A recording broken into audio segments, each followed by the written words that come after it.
Bună ziua, dragii mei, și bine ați revenit pe canalul meu de YouTube. Mi-am propus azi să creăm singuri, alături de cei dragi, de copilașii noștri, câteva lampioane de hârtie.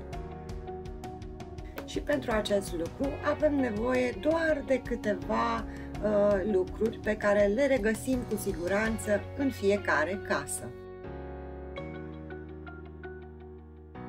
O să începem să îndoim hârtia pagină cu pagină, așa cum vedeți în imagine.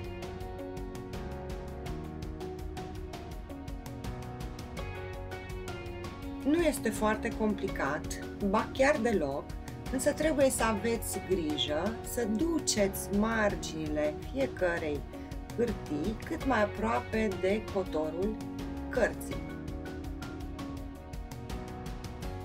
Mă ajut cu o forfecuță pentru a elimina surplusul de hârtie care m-ar putea împiedica să duc al doilea folder la îndoire până în marginea cotorului.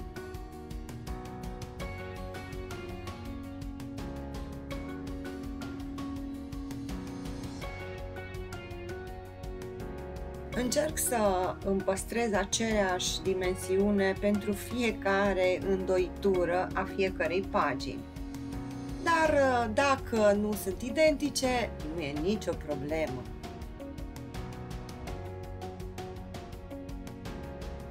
Haideți să mai vă arăt încă o dată, apoi vă las să exersați.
margini pe care ați ales să le îndoiți, vă recomand să folosiți lipiciul. Dacă paginile sunt destul de multe și dese, ele se țin unele de altele și atunci lipiciul este de prisos. Vă recomand însă să-l folosiți cu mare atenție, și anume nu lipiți foile foarte aproape de marginea exterioară a lampionului, deci cât mai adânc, da? Aproape de linia mediană.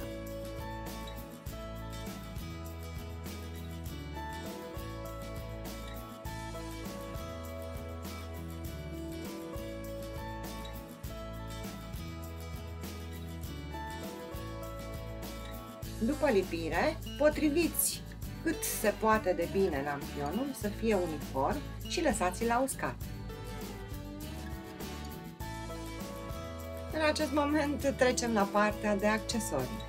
Odată ce aveți firul introdus în mijlocul acestui lampion, de acest fir puteți să agățați orice vă doriți. Depinde foarte mult de imaginația dumneavoastră și, bineînțeles, de ce aveți prin casă. Puteți să folosiți bile, nasturi, fâșii de material pe care vi le aranjați în așa fel încât să semene cu un ciucure sau orice aveți prin casă. Vă las în continuare să vizualizați varianta pe care am ales-o eu pentru a decora acest lampion.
Am accesorizat și partea superioară a lampionului și iată rezultatul, lampionul meu este gata, terminat.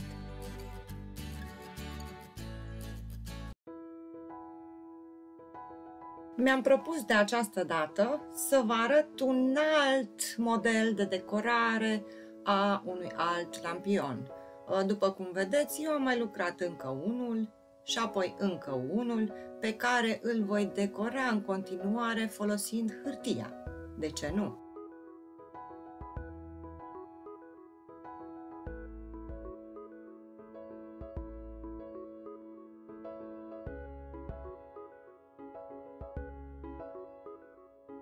Îmi voi tăia din această hârtie metalică, folosind niște catere, câteva cerculețe.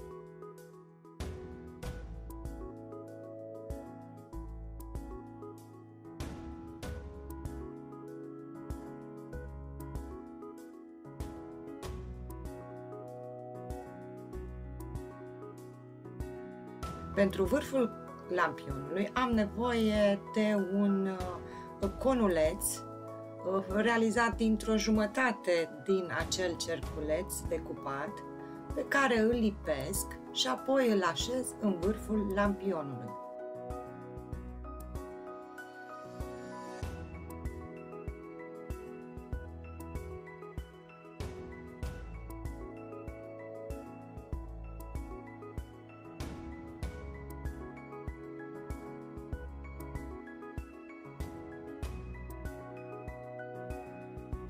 Pot continua cu biluțe sau năsturei sau orice alte elemente pentru a-i da un finisaj plăcut.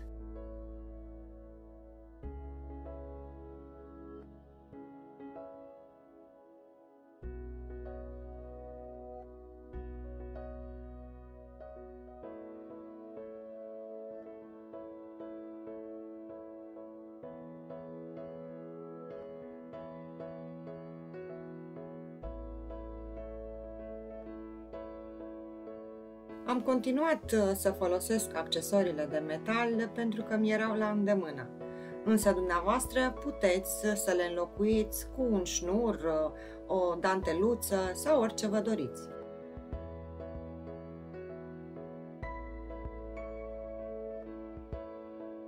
Încă câteva finisaje și lampionul meu este gata confecționat.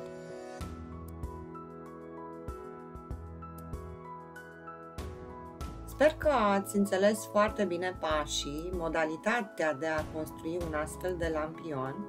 Dacă nu și aveți întrebări, vă aștept oricând, vă voi răspunde fiecăruia în parte. Și sper din suflet să vă bucurați construind astfel de lampioane alături de cei dragi, de copiii dumneavoastră sau în orice activități școlare. Astea fiind zise, îmi iau la revedere de la dumneavoastră și vă mulțumesc că sunteți alături de mine.